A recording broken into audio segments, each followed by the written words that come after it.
भाई लोगों मैं तो हूँ बहुत ज्यादा खुश और सारे ही हैं इंडिया में 150 करोड़ हिंदुस्तान वासियों। कॉन्ग्रेचुलेशन, बहुत दिनों बाद हमें ये खुशी का मौका मिला। मैं बहुत छोटा था जब 2013 में ना, I am right if I am not wrong, 2013 में हम लास्ट आईसीसी चैंपियन ट्रॉफी जीते, रात में मैच देखा था। लेकिन इस समय अपने होश आवाज में हूँ। ये हम हैं, ये हमारे फ्रेंड्स हैं।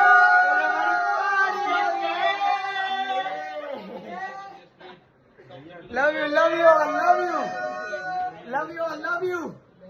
Congratulations once again.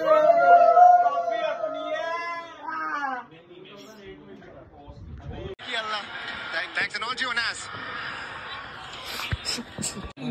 24.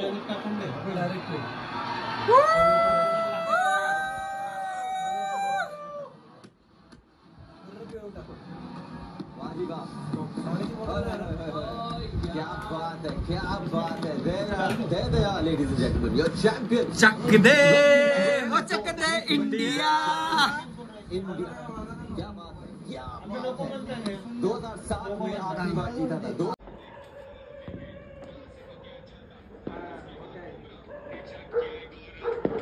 विकेट लिया वापस, भेजा वापस।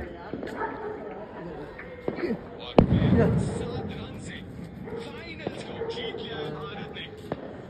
ঠিক আছে দাদা, পাকিস্তানের সাপোর্টারটি কেউ ফোন করেনি, আর আগে হামিদ মামা ফোন করেছিল আমাকে।